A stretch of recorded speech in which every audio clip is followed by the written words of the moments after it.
Hey doing, David Qukslvr here. And in the last video I had for you, I had the Tyson swingers. I did a little review and I had a little special treat for you. Art Tyson was in that video and he talked a little bit, but I want him to talk a little bit more about his book and not talk about the horseshoes, but talk about the man, Arthur Tyson. The man, the myth, the legend. Here is Arthur to tell you just a little bit of the story, and you'll find a lot more of his background and a lot more stories in his book. So if you want to get the book, you're going to talk to Glenn Ellis. I'll put the information for his email in the description, and it's also going to be on the bottom of the screen here for a little bit. So here's Art Tyson, and he's going to be talking about his book and a little bit of what happened in his horseshoe career. It's a very small little portion of what's in the book, and I suggest getting the book because there's a lot of good stories like you're going to hear in a second here from Art Tyson. Without further ado, here's Art.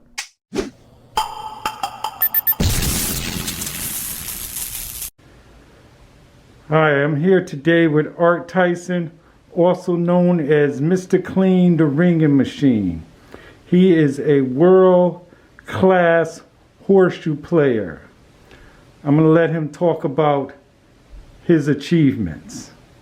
Yes, first of all, I was born and bred with a shoe in my hand, determined to be the best in the land. Not like a robot, not like a machine, but just a mountain man called Mr. Clean. Yes, I've been pitching horseshoes in the early 50s in the schoolyards. I just loved the horseshoes. And I played in the backyard and schoolyards for many years. And in 1969, somebody said there's a league in Westville. So I went over there and I joined in the league. And I thought I was one of the best players in the schoolyard. But when I went over there, I found out there was a lot of guys much better than me. I didn't know anything about turns or flips or shoes or anything. So when I seen these guys pitching 65 and 70%, at that time I was only like a 30 to 35%. I didn't know anything about ring percentage, but I found out I was like about a 35% ringer percentage. So when I started out pitching horseshoes, I was doing the flip shoe, one flip like this, holding it in the back, and I would go one turn like that. But everybody else was shooting 1 1/4. So I said, I got up to 50% doing the flip shoe, but I wanted it to be better. So I went to the turn shoe, which you hold it over here like this. And she goes around one time like this on the pole. It took me 3 years to get up to 69%. I was dedicated to the sport, and I practiced every day, every night. I played tournaments on a weekend. I remember in 1971, I went to my first World Horseshoe Tournament in Middlesex, New Jersey. That was in 1971.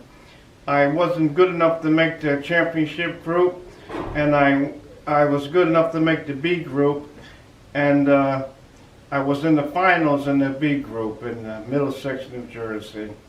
But every year, all through the year, I kept practicing and practicing and practicing, going to tournaments. And each year, you see me moving up on the board a little bit, little bit. But I just kept on practicing for a lot of years, playing horseshoes all over the world. And then finally, I got it down pat, my concentration and everything. And I remember in 1990, I think it was 1998, somewhere in that area, I came in second. I came in second 3 times in a row there in the world. And I came a long ways. I was in Japan for 10 days. They paid for my expenses. I was over there teaching, putting on exhibitions in Japan. I had a great career.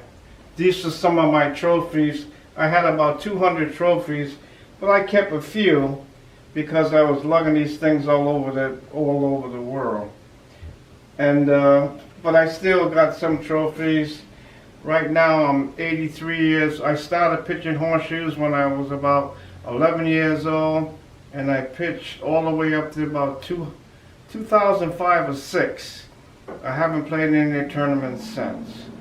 Right now, I can't, my legs won't allow me to play anymore, so I retired about 2006, 2007, somewhere in that area.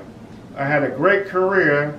I don't feel sorry about nothing, and somebody would take my place. So I just want to give you a little history about me, Mr. Clean. All right.